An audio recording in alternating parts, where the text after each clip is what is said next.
everyone. I'm Jim Rizoli here in Massachusetts, USA. I'm going to be interviewing Mike Walsh. Well, anyway, this is going to be one of our videos dealing with we consider you in the league of extraordinary revisionists like ourselves, and we think that's important for people to see videos like this. But anyway, so Michael, you already explained to us that you're living in Spain. How did you end up in Spain, by the way? Well, I retired, and it's what a lot of you guys, when you retire in the United States or Canada, you go south and you head down to either California or you go to Florida because it's a lot warmer there. The climate is much more better for you. And here in Northern Europe, we do exactly the same. So those of us who are North Europe, and we're talking about the Low Countries, Jim, we're talking about Belgium, especially Scandinavia, with the way things are moving, the Germans, when they retire, they move down, most of them to Spain. A lot go to France, southern France, Provence. But the vast majority of them come to Spain because the climate here is subtropical, and you can go very often. Well, as a matter of fact, last year we saw snow. It was the first time that this part of the world had seen snow for over 100 years. So it's pretty nice here. The health service is absolutely fantastic. And the cost of living is very, very low. So we are economic migrants. Okay, wow. I think we should move there. Sounds good. My uncle loves Spain. Yeah, he'd wanted to retire there. He lives in Mexico. That's good to know. In the United States, we go down south. You're right. But the problem with going down south, let's say you go to Florida. Florida's been taken over by illegal immigrants and the Jews. Haitians. Oh my God! I mean, it's not a pleasant place to be down there. So I try to if I go visit there, fine. But I really don't. I wouldn't want to live there. That's for sure. Diane lives in Texas, by the way. So. That's sort of south. Yeah, where she is, it's. Well, you don't get much further south in the United States there, do you? Unless it's Louisiana. Yeah, and it's very warm where she lives. Right now, it gets into the hundreds, into the summer. So anyway, that's how it is there. Well, anyway, I want to talk a little bit about your background. I know that you were a writer, and that's what you do. I mean, I do video stuff. You do writing. I can never do writing. And you probably couldn't do video. So it's something, we all have something to contribute, okay? And how did you get into the journalism part of life? Did you work for a newspaper or something, or did you just start writing? Maybe you can explain to the viewers, the listeners, how all that happened. Yeah, I come from a literary background, Jim. The Walsh, my name is Michael Walsh, which is my mother's maiden name, and there were a great many literary figures there. And my father, he was quite, I've got a little bit of the blood of both of them. My father, by the time he was 40 years old, Jim, had fought in 4 conflicts, 3 of them front line. He was a friend of Hemingway and fought in the Spanish Civil War. So this was the sort of background that I was born into. And this is actually my 50th year at the barricades, because it was in 1968, Jim, that I was attracted by an advertisement in the Liverpool Echo, where I was living at the time. This was the time of the Beatles. And I saw an advertisement in the Liverpool Echo, which was only in the very small classifieds. And the advertisement said in block capitals, back Britain for the British, join the British movement. And then there was an address, 42 Tudor Avenue, Tulse Hill, Coventry, England, postcode. And Colin Jordan, he was a protege of the American George Lincoln Rockwell, and between them they were running the World Union of National Socialists. So he had achieved a great deal of notoriety, in my view, fame in Great Britain. And, it all sounded absolutely right to me, because I was a seaman. I stopped going to sea in the British Merchant Navy when I was 24 years old. By the time I was 24, I had not just visited, I wasn't a tourist, I was living and working with people all over the world. And the count then, in 1964, was over 60 countries. I lived in. So quite a lot, a third of the world's surface, I would have thought. I visited the United States a lot. I knew New York better than I knew Liverpool. And my father, by the way, he was an American citizen. Oh. He lived and worked in New York for a long, long time. So I've got a little bit of the William Joyce in me there. But as I say, Jem, when I saw this advertisement, I could see what was going on in Britain. And I sent a letter. There was no emails then, of course. It was all snail mail. I wrote a letter to the Colin Jordan at the time and stuck the stamp on. Off it went. And in due course, I got a membership card, and I was one of the first members of the British movement. And I was a very good organizer, probably the prima donna of organizers for a number of years. And then he disgraced himself. And in 1974, Jim, I took over. Well, I say I took over. It was never my idea. You mentioned before, Jim. Am I speaking too quickly? No, you're fine. I can hear you fine. Okay, good. You know, by that time, I had established quite a reputation for myself. But you mentioned before, Jim, that basically I'm a writer, you are an online broadcaster, you know, so we both have our gifts. I came from the literary background. I was very good at writing anyway. And all I ever wanted to be when I joined the British movement was to be their propagandist. I wanted to be their Dr. Joseph Goebbels, if you like. Right. But it didn't happen that way. When the baby was dumped in my lap in 1974, early on in 1974, I just had to get on with it and look after a baby that I wasn't really familiar with. I personally don't think that I was cut out for leadership of men. It was a job that I refused when I was in the British Merchant Navy. I was only 22 years old when I was offered the position of bosun, which is the guy, I don't know what you would call, you'd probably call him the same in the American Navy, but you're the guy who is responsible for the other sailors on the ship. And it really didn't seem right to me, Jim, at 22 years old, to be telling much older seamen what to do. So I didn't go for that one, but the British movement was different. There was no choice in it. I just got on with it. I made the best fist of it that I possibly could. And if you look back in my book, The Rise of the Sun Wheel, I seem to have done rather well. I created in Britain the largest and best disciplined, most disciplined National Socialist force since before the war, since Oswald Mosley's British Union of Fascists. I was the last National Socialist to speak from Trafalgar Square. Nobody since then, that riot, that was quite a day, has spoken from Trafalgar Square. And I used to speak regularly at Brick Lane in East End of London. This was a favourite meeting place for Oswald Mosley and the British Union of Fascists. So it was quite an accolade for me to be invited to speak there as often as I did. The photographs are in the book. And there are no whites now within, I don't know, a few miles of Brick Lane now.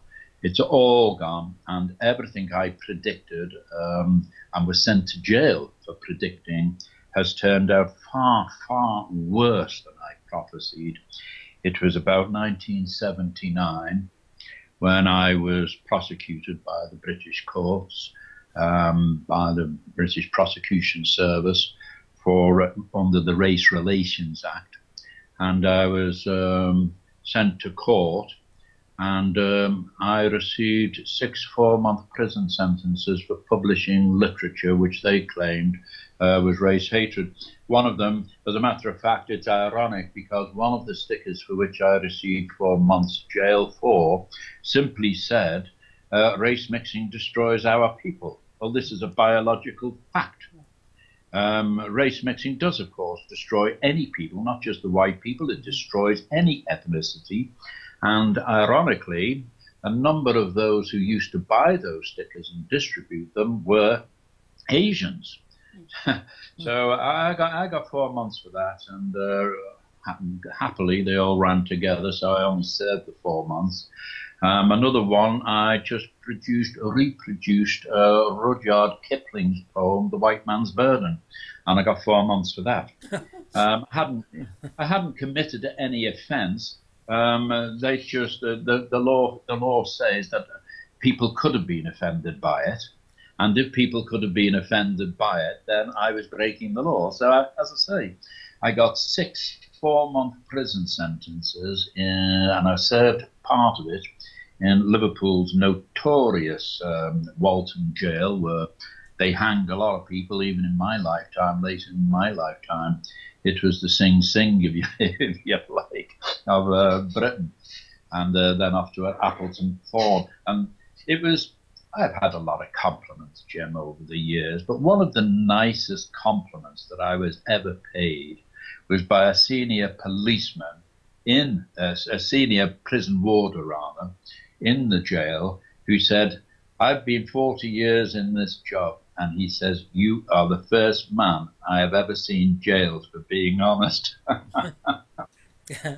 So, quite a tumultuous. The British movement to change the name to British National Socialist Movement. We were always hard up. Our side is always hard up. The Jewish Defence Fund doesn't send us any money, does it? Yeah. Neither do the politicians or the quangos. Wow. Yeah. So when did you bail out of England then? When did you actually leave? Spain, you mean? Yeah. Oh, yeah. 2007. I was 65 then, Jim. Okay. And in Britain, you retire at 65. So I didn't. Basically, you all need. I presume that it's the same in the United States. Yeah. Retiring on a pension isn't a get out of jail option. You're still going to have to work to support yourself. It's the same in Britain. It's the same in Europe. The British pension is apparently the second lowest in the European Union. So it's not quite sufficient. It's certainly not sufficient to live in England on it without some kind of assistance. You can just about get by in Spain, where the cost of living is lower, but you wouldn't really be able to run a car or have much quality of life. It would be very much a basic lifestyle on a British pension. Yeah. The Spanish actually do get a larger pension than we do. And I moved down here in 2007, and would you believe, most people have a dream. And my dream, Jim, was that one day I was going to live in subtropical Spain. I was going to have a keyboard in front of me. I was going to have a beautiful woman on the right side of me, and I was going to have a bottle of wine on the left side of me. My dream came true, my friend, and that was 10 years ago. Yeah, So over 2 years. Are you married and have kids or what? Yeah, I'm married. I'm married to a beautiful music teacher. And, she's a music teacher for 24. She dropped dead gorgeous, and she's a lovely woman. I'm very privileged. Okay. I'm very privileged. As a matter of fact, in that respect, I did better than Hemingway, because I think my wife is far better looking. Okay. How about, do you have children? I got children. They're grown up. One is a top of his profession in Australia. Ah. He's not just a doctor. He's I can't say it without my teeth in. He's an anaesthetist at a top hospital in Australia. So he's the guy who is the skipper in the operating theatre. Nothing happens without his nod. And my other son, they were both born in 1984, and they were dubbed by the medical staff as the Irish twins, because they were both born the same year, but 10 months apart. Wow. So I take a lot of credit for that, Jim. Yeah. I've got 2 wonderful sons. They're both doing well out of life. One is a factory manager, one is a frontline hospital doctor. And, it's absolutely fabulous. And I've done quite well, and I'm amazed that I'm still alive. But I'm still alive. How do the boys feel about what you're doing? They don't have a problem with it. They accept me. They always have to. You don't really have a choice, which is, I suppose they learned the lesson from me, because my father, Patrick, as I say, We lived in, they lived, not we lived, they lived in a completely different environment from our generation, Jem. Mm. And my father was born in British occupied Ireland in 1902.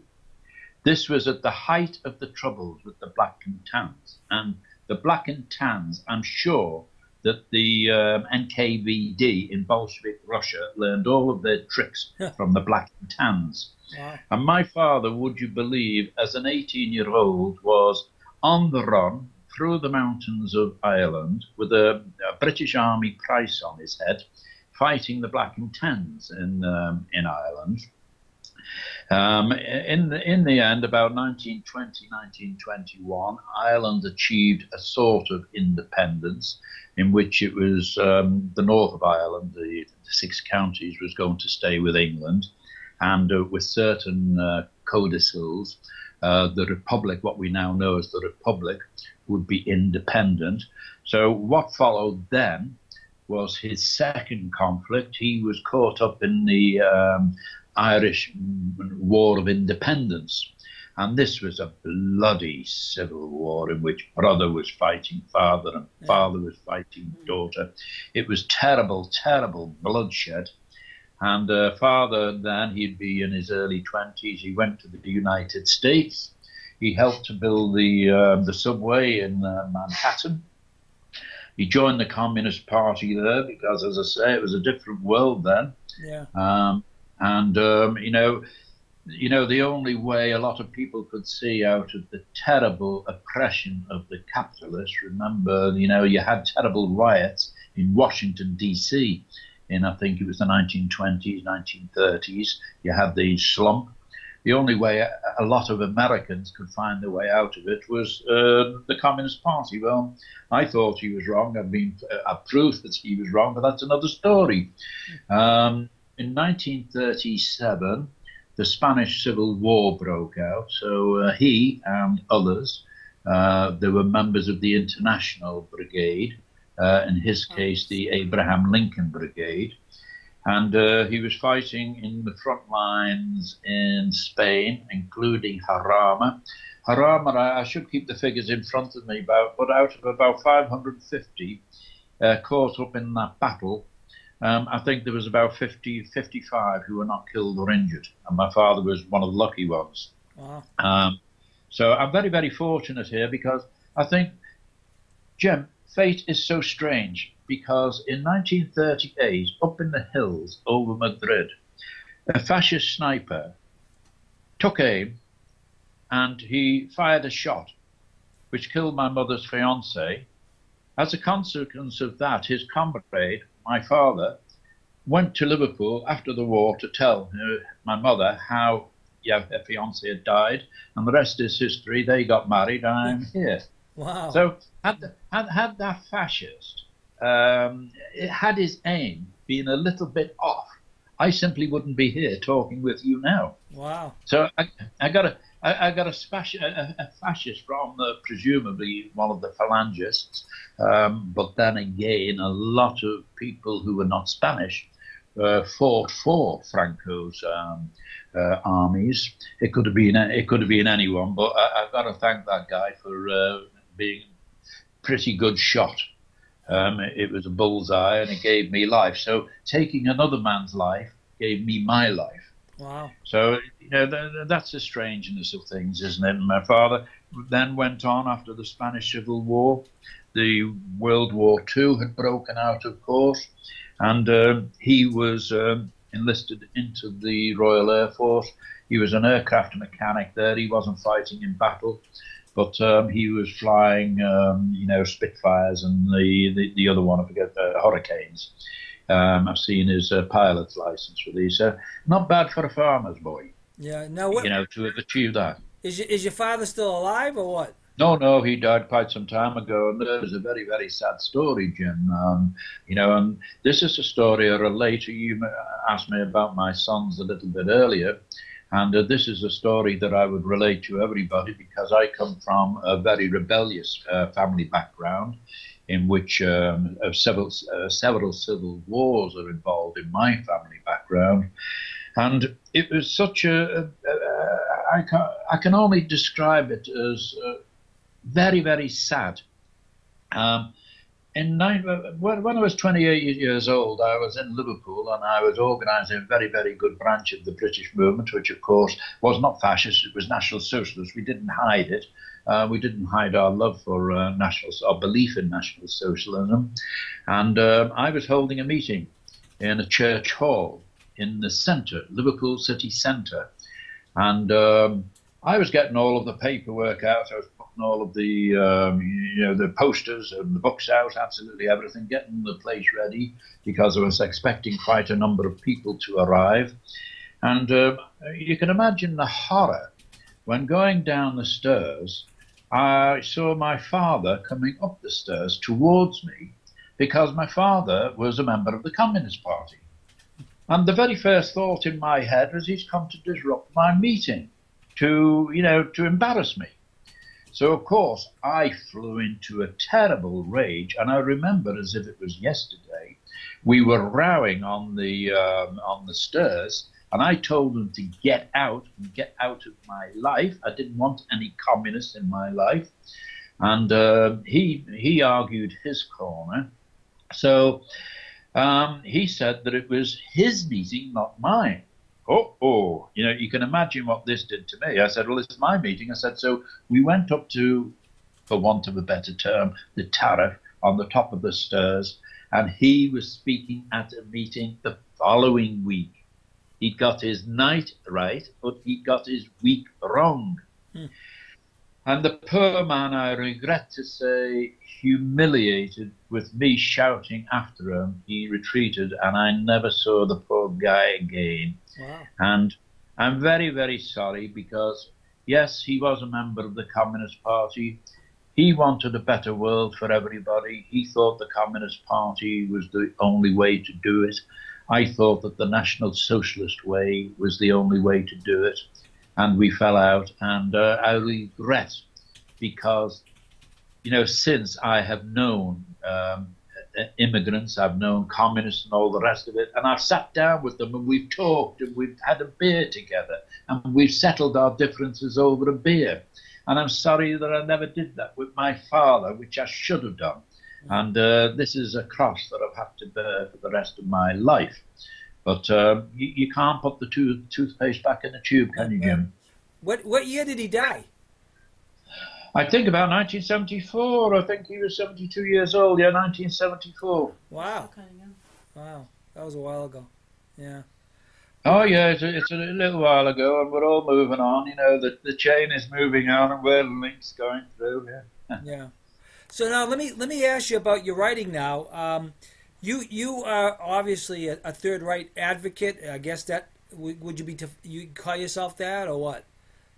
Yeah, I believe that National Socialism is, Adolf Hitler said himself, is anybody who thinks that National Socialism is a political movement, doesn't really understand National Socialism. It's a way of life. It's a religion, for want of a better word.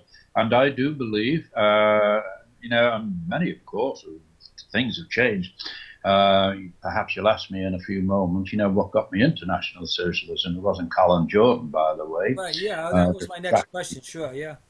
Yeah, but I think that salvation for the ethnic Europeans, wherever they are in the world, is the concept of National Socialism. It doesn't matter whether it's Adolf Hitler or George Lincoln Rockwell. National Socialism is the basis of our future. And, this is in one of my books, the program of the NSDAP. National Socialism wasn't just Adolf Hitler. Adolf Hitler couldn't have achieved what he did without the assistance of others. He didn't write the program of the NSDAP. Others did that, and without this, then you wouldn't have had the National Socialism that we know. And Adolf Hitler said the same. He said, people think that, that I'm responsible for this, that, or the other.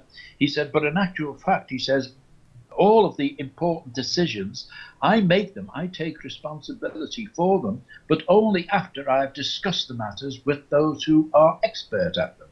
So, yeah, it was a gathering of the clan, but of course a leader, whether he's an American leader, a British leader, or a Latvian leader, he has to take the advice of those around him. Right. Let me ask you this, because this is a question that, a lot of people wonder about, or they don't really understand. When Hitler took over, okay, a lot of people think that his what he wanted to do was to take over the world. So how do you explain what was Hitler's purpose in doing what he was doing in Europe at the time? What was his main thrust of what he was going to do? All of Germany, and as a matter of fact, Britain and America too, was under the control of the banks, and he wanted to liberate the people of Germany. He wasn't interested. He always said that National Socialism is not for export. And I think that I should have mentioned this in an article that I was writing before, because I think this was one of his mistakes. Because, of course, the Comintern, the international communists, they strove, and they're still doing it. They call it globalism now. We know it as Bolshevism. They call it globalism. It amounts to the same thing, and it is for export. But National Socialism was not for export. There were no National Socialist movements that were ever funded or inspired. Well, they were inspired, but never funded or supported by National Socialist Germany. It was purely a domestic political organization. And when the NSDAP, he didn't take power in those many words, he was actually legitimately elected in 1933, in January 1933, and his power was far stronger than the likes of Merkel today. He was more popular than Merkel today. So he was a legitimately elected Chancellor of Germany. And when you stop and think about it, Germany in 1933 was one of the most impoverished countries in Europe. It was in dire straits. There were 6 million unemployed. Within 36 months, Hitler's Germany was the second wealthiest in material wealth in the world, America being number one. This Germany, smaller than the size of Texas, was the richest country in the world, bar the United States. And furthermore, the quality of life in Hitler's Germany, just 24 months after he was elected, was far superior than is enjoyed even by your middle class or Europe's middle class. Ordinary people, the postman, the school teacher, the policeman, the engineer, they were going on wonderful cruises paid for by the state. Right. All children had long holidays paid for by the state. There were pensions paid out. Everybody was wealthy. And one of my books, Right and Wrong, and there's another book there which is very, very popular, the fastest selling book of all, it's called Life in the Reich, Jim. People are amazed because they talk. Hitler was just under 14 years as the legitimate chancellor. He was elected twice, by the way. He was, for just under 14 years, he was the leader of Germany. Now, all you ever hear about Hitler's Germany is the 4.5 years or 4 years that they were actually in war. So people say, well, what happened to the other 8 years? Well, they're not told that, are they? Right. If you ask an American, when you're at a dinner party or something like that, you say, I wonder what it was like in Germany in 1930. Well, what about Germany in 1936? Well, it's Hitler's Germany. Hitler was elected in 1933, the beginning of, and people, by the time war properly broke out, there'd only been a border incursion in 1939. War didn't actually start until June in 1940. So what happened to the 7.5 years? What was it like in Hitler's Germany? Those books, Life in the Reich, it will shock you. It will horrify you, in the nicest sense of the word. Right. Turn the pages, and you're going to see a paradise, an absolute paradise that you wish you had in the United States or in Europe all of these years later. Yeah. The prosperity, the fashion, the film stars, the wonderful forms of transport, the infrastructure. They're still using the same roads that he built, the same buildings, absolutely everything he created in a few months. One of the greatest countries in the world. He took 36 months to what it took Rome several hundred years to build. So a fantastic, it was a fantastic solution to Germany's problems. And as I say, Hitler, I'm not an avowed supporter. I'm not one of these people who say Hitler right or wrong. I don't. I think he made many, many great mistakes during his tenure. And I think that a mistake that he made, which I didn't cover in my topic the other day, was that a great mistake is that he didn't facilitate National Socialism to be sent to the United States and elsewhere. As for his taking over the world, Jim, in 1939, the armed forces of Hitler's Germany were one of the smallest in Europe. It was a fraction of the size of the British Empire's armed forces. It was much smaller than France's armed forces. Remember, France had a vast empire in 1939. France had a huge army, much bigger than Germany's. And Poland's army was the second. Well, Poland's army was actually bigger than that of the British Empire, would you believe? So Germany was only a small country the size of Texas. How on earth are they? They didn't even have an aeroplane that could reach Britain. A bomber. They didn't even have a bomber that could reach Britain. So how on earth are they going to reach the United States? Right, right. In 1939, over half of the German armed forces was horse-drawn. How the hell do you take over the United States with an army that's horse-drawn? Right, right. Now, there's just no joined-up thinking in this sort of thing. Right. He couldn't have. If the governor or whatever you call him of Texas or Louisiana would say, come on over here and we'll have a national socialist state in Louisiana or Colorado, he couldn't have done it. He didn't have the manpower. Right. So if he hasn't got the manpower to take over Colorado, he's certainly got not a snowflake's chance in hell of taking over the United States. But people don't join their thinking up, do they? Right, right. Now, what do you think? When Hitler went into Russia, do you think his purpose was to take over Russia? No, not at all. Not at all. This is, this is what has been told. It's the victor's propaganda. He didn't want to take over Russia. He didn't want to attack Russia at all. Right. But when you have got, and you know it, and it's been admitted since by the Soviet High Command, so it's not my opinion, Jim, he had a 4.5 million strong Red Army that was poised. And the top of the high command in the Red Army has since conceded that they were prepared to not only invade Germany, but to occupy all of Europe. In 1941, they had a blank check from Roosevelt to do so. Whatever they needed to take over Europe, Roosevelt had said, send the bill to Washington, we'll sort it out. Right. Now, Hitler wasn't reading the history books that were reading by mainstream media and the palace publishers. He and the high command knew that they had to act fast. Now, Jim, if you tonight go out to a bar and you see somebody who's preparing to fight you, and he's made no secret of the fact that he's going to fight you, I don't think that you can be charged with aggression if you deck him before he reaches you. And that is what Hitler's Germany did. They preemptively struck the Soviet Union, not Russia. Let's get things right. Russia was occupied by the Bolsheviks, the Jewish Bolsheviks who were paid for by the Wall Street banks. Mm-hmm. Russia was, in effect, an occupied country, and they will never, ever forget it. And so the war was not against Russia, it was against Bolshevik-occupied Russia.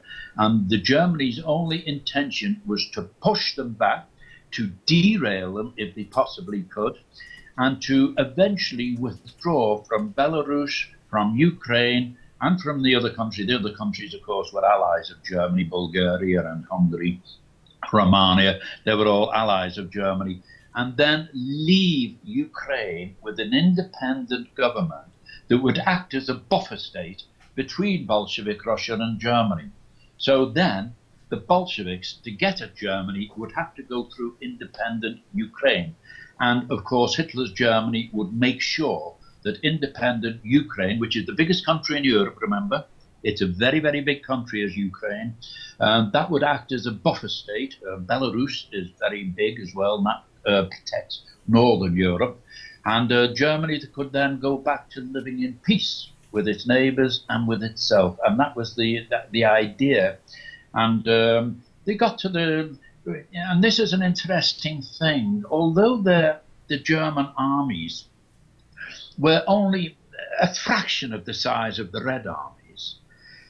In 10 weeks, I think it was, the war started against Russia in June 1922. By December, you work it out yourself, Jim, the German army was at the gates of Leningrad, now St. Petersburg. It was at the gates of Moscow, and it was at the gates of Stalingrad, now renamed Volgograd. They had gone all of that distance in 10 or 12 weeks. And at Moscow, the defender of Moscow, the Red Army defender of Moscow, he joined the armies of the Third Reich. What was his name? Vlasov.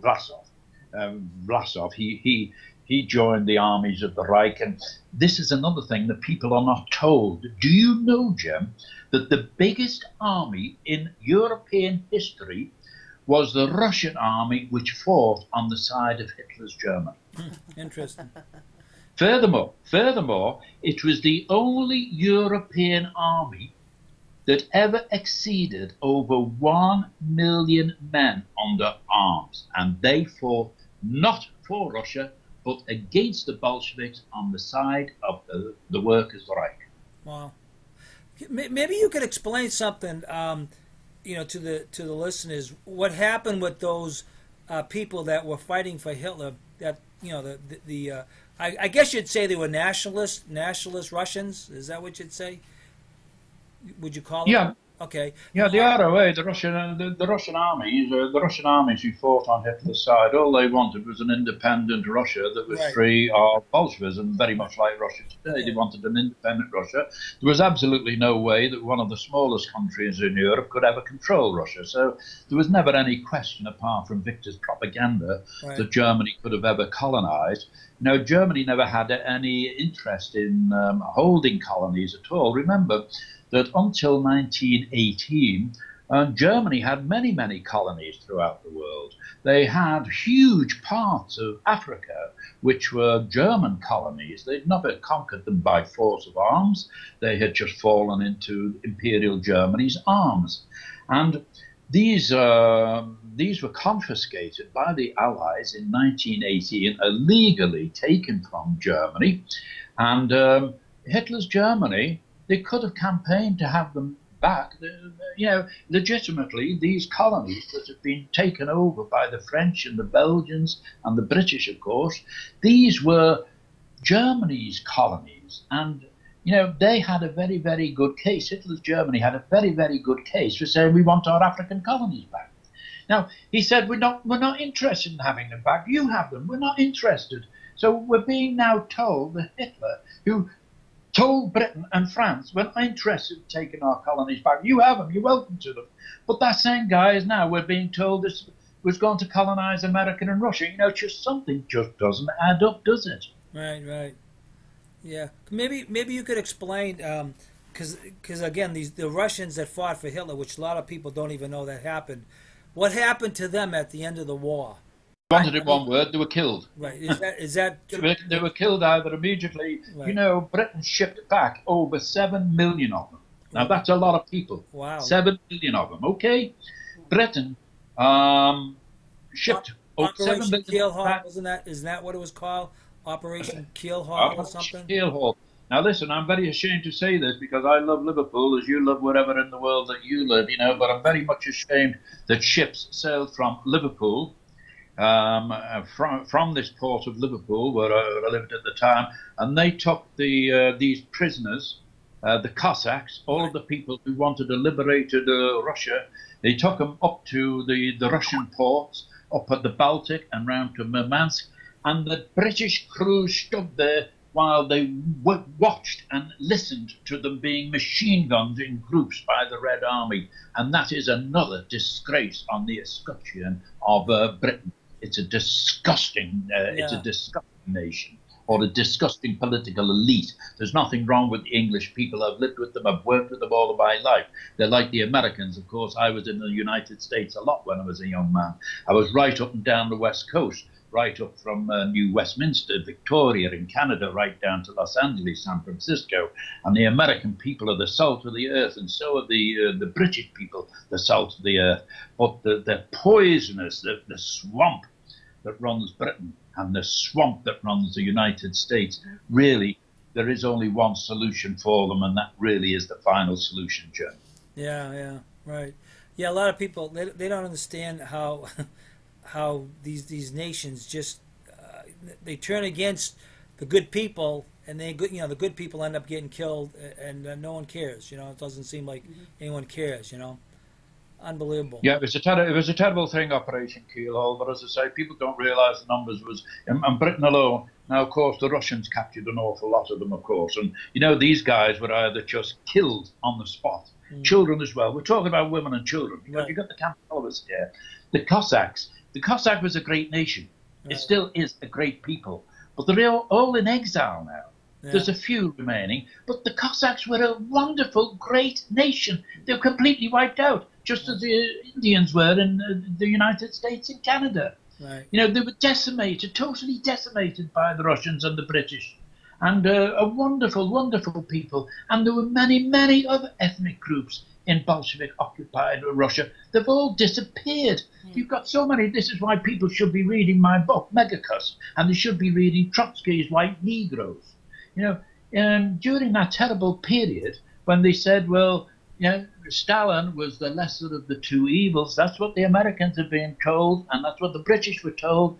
Well, we had a difficult choice. We were fighting Hitler, and we just had to go for the lesser of the two evils, which was communism. Was it now? Well, the figure of 6 million, we now know, anybody with half a brain knows, that it was as fanciful as Saddam Hussein's weapons of mass destruction. It just didn't exist. But when we talk about the Bolsheviks, before Hitler was only a very, very young man. He a conscript from the army. No, he wasn't a conscript. He did a volunteer from the army who had been demobbed. And by that time, Jim, in the early 1920s, over 10 years before Hitler was even elected, the Bolsheviks were responsible for the murder of 2 or 3 times 6 million people. Right. And that is the lesser of the two evils, is it? Mm-hmm. It just doesn't make sense, does it? No. By the time war broke out in 1940, the Bolsheviks had claimed the lives of probably 30, 40, 50 million Christian martyrs. And that is the people that they say is the lesser of the two evils. Right. Didn't Churchill say that we slaughtered the wrong pig? Yes, but Churchill was always, long before Hitler and anything like that, he was an opportunist. He's a political opportunist. He saw politics. As a matter of fact, it was one of my favorite cartoons, was an American cartoon, and it's a little boy, and he's asking his father, who's reading the newspaper, he said, Dad, he said, I can't decide. He said, whether to go into organized crime or politics. And his father said, yeah. You know what I'm going to say? His father said, "We'll go into politics because you don't go to jail for that." And this was the situation, isn't it, Jim? And the politics was, Well, in our country over here, the people, they worship Churchill. I think he was a scumbag, but they just had a movie on the TV, or I think it was at the movies, in the theaters. It was about Churchill, and I'm saying, because I've read up on Churchill. And he was the biggest coward. I guess he was an alcoholic. He was just not a nice person. And he's a paedophile. He's a paedophile. If you go into Google, okay, well there you go. Yeah, if you go into Google and look up Winston Churchill paedophile, now all of the evidence is there, but it's been covered up. Nobody can deny it. He used to wear. He boasted of wearing women's silk underwear. Wow. Now, this was asked on Jeremy Paxman, a university challenge. It was a very, very educated program, a quiz program on British television. And Jeremy Paxman, who I did meet, he was a very revealing guy. He said, well, which famous statesman used to wear women's silk knickers? And none of the students in the panel knew. The answer was it was Winston Churchill. Well, his foundation complained bitterly, but it was proved that he did, and he admitted it because it was softer on his little bits and bumps. Yeah. And he used to also, and this is proven, he used to go and stay at Somerset Maugham, you know, the author, at his fantastic villa in the south of France, because they had homosexual parties there. Interesting. And you were not allowed in unless you were naked. Wow. They say that he used to go to Morocco because he liked the painting. Now, I don't have a problem with other countries, Jim. I've been to all of them, including Morocco. But if I was a painter, an artist, I can think of a lot of countries that would provide me with far better subjects and topics and landscapes than Morocco. God bless them. Yeah. So why did Churchill constantly only go to Morocco? It was a cover. He took his painting brush and his easel there, but it was into one place where he could be into 10-year-old boys and get away with it. That was why he was going to Morocco. And nobody denies it. They hide it, but they don't deny it. It was the same at Somerset Maugham Villa. He was a noted paedophile. He used to attend gay orgies in Britain, in London, and which the top criminals like the Cray twins were involved. And at these places, there is absolutely no doubt about it that underage youths were abused. So Churchill was part of that. I can only describe it as a satanic cabal. And if you, Jim, were to ask me who was responsible for the most deaths, is it Stalin or Churchill? I'm sorry, I would have to pause. You know, for example, you know, when the Reds, thanks to Franklin D. Roosevelt, were careering across Europe in their American trucks in 1945, there was a bit of a problem for the Poles and for Britain. And, you know, it was the Polish Prime Minister in exile who said, well, Winston, what are we going to do about the 4, 5, 6 million Germans who are in the territory which is no longer going to be part of Germany after the war? And you know what Churchill said? Don't worry about it. Stalin will see to them. Yeah. Stalin will see to them. Right. And he did see to them. Yeah. How many people know that after the war's end, an estimated 30 million Germans were put to death? It's shocking. It's absolutely shocking. Right. But it's only thanks to the internet that you and I are talking. It's only thanks to the internet that I'm able to publish my books. And this is why Julian Assange said, a fellow journalist said, is the alternative media is burning the mainstream media to the ground, and we are. And what we are involved in now, and not enough people can see it, Jim, is we are in a civil war. And the civil war is not with bullets or bombs. The war is for minds and hearts. The war is being fought between corporate-owned media and alternative media. We are on one side, they are on the other, and we are doing a fantastic job. Yeah. Would you say, I mean, because this is an opinion I came with, that what it really comes down to is Judaism versus Christianity? I don't have any problem with that. That has always been the case. You can't dispute it. You know, this has been the case for as long as Christianity has been around, in 2,000 years. You know, it's never changed. So why would it change in 2018 when it was around, 2,000 years ago? Yeah. And yes, I suppose if you want to go into the guts of it, if you want to go into the deep state of this sort of thing, then there is absolutely no question about it. Now, there is a greater brotherhood between the Islamists, actually, and the Christian nations than there is with the Talmud. Right. But the Talmud is right the way through, riven with hatred. Yeah. You know, anybody who is caught with a copy of the Talmud should be sent to court right away and probably faced up to 5 years for being anti-Christ. Right. But of course, they're running the show, so this isn't going to happen for a little while yet. Who do you think the biggest threat is today? You think it's Judaism, or you think it's the Muslims? No, I think the biggest threat, well, we have an awful lot of threats. It's not the Muslims. The Muslims aren't a problem. You know, if it wasn't for the Jews driving them on, then the Muslims would be no more a problem now than they were in the 18th or the 17th or the 16th century. You know, they're being financed. It's George Soros, of course. He's a Hungarian Jew. He's financing it. I think you got 550 members of the European Parliament. You know, we're talking about your congressmen, our senators.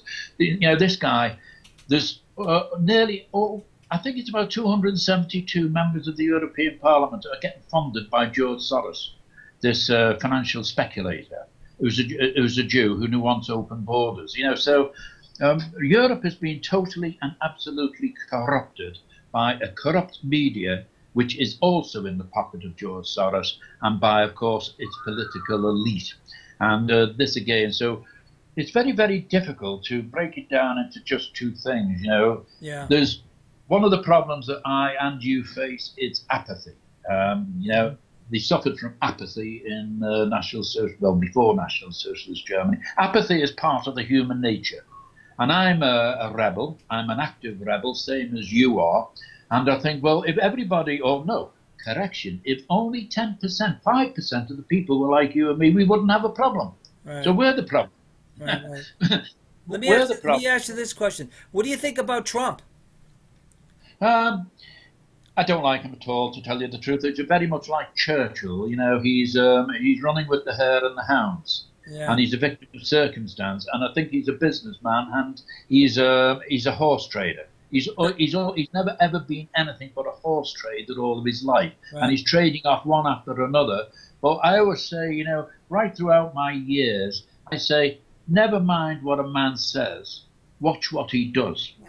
And when I see what Trump does, I'm sorry, I don't like the guy. I don't think he's going to be America's salvation. You've got a lot of work to do on that yet. And, you know, you're just starting off at A now, and you've got 25 letters to go through. Good luck to you. Yeah. Well, at the beginning, I thought, you know, I was happy to see you got elected, but then I'm just seeing, you know, what's going on. It's like things aren't getting. I mean, the stock market was doing good, blah blah blah, but you know, look at all the people he's firing. Everybody he's doing. It's like, what is going on with his administration? I don't even know, but I don't really pay attention to the politics of things anyway. But it's just unbelievable to see what's going on. So I'll do it this way. Oscar Wilde, a fellow Irishman, he said, "You're known by the company you keep. Go and have a look at the company that Trump keeps," and that will answer your question. Right, yeah. How many books have you written so far? 43. 43 books. Wow. But I think it's great what you're doing. I'm happy to see your books haven't been banned on Amazon. I mean, that's unbelievable. You know, I mean, that's a good thing, wouldn't you say? So far. Yeah, I don't slap them in the face with it. You know, I don't cover the Holocaust very much, Jim, simply because there are so many guys who are better at it than me. You know, so I'm only repeating basically what they're saying. You know, so if I've got gifts in other ways, then, you know, I push that, I promote that. Right. You know, there are more than one ways to skin a cat. Hope you're not a cat lover. That's a good point, because that's how I look at what I do. I pretty much am just into the Holocaust issue, because not many people do that. So, you know, I put myself on that, and then I depend on other people like yourself. You know, they report on the other things. It's like, you can't do everything in this business here. I mean, you only can cover so much. And that's why we wanted to interview you, because you're the other side that I really don't get to see, you know, in my investigation, because I'm doing too much or so much with my end of it. So, but we all work together here, and I think that's important. And, you know, we just admire what you've done, and your writing is great. I love your books. They're easy to read. You got great information in it. We're going to be putting, right, Diane? Absolutely. We're going to be using your information in Diane's cable shows coming up in a couple months, maybe, or whatever. So, you know, that's going to be a good thing. For the education and the inspiration, because remember, we are, you know, a lot of people drop the baton. You know, I learned, we never got round to it maybe in a future program, Jim. You know, but people say, what drew you to National Socialism? Because I spoke, I was a friend, I was a colleague, an associate of the people who did fight National Socialism. Many of them were captives of the Reich. And these people educated me to look at a life at the back, a life in the Reich a different way. Now, they're long passed on. but I'm passing it on, and eventually, I'm 75 now, I'm going to drop the baton, and I want the younger people to read my books and to be inspired by them, and to pick up the baton that I dropped and to carry on.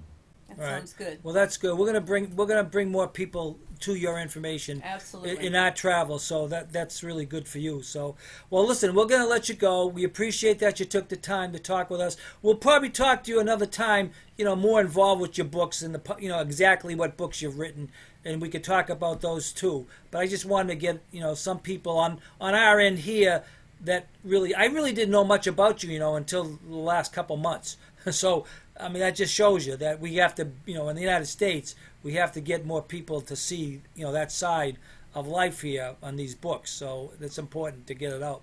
So anyway, Michael, thank you. We're all together now.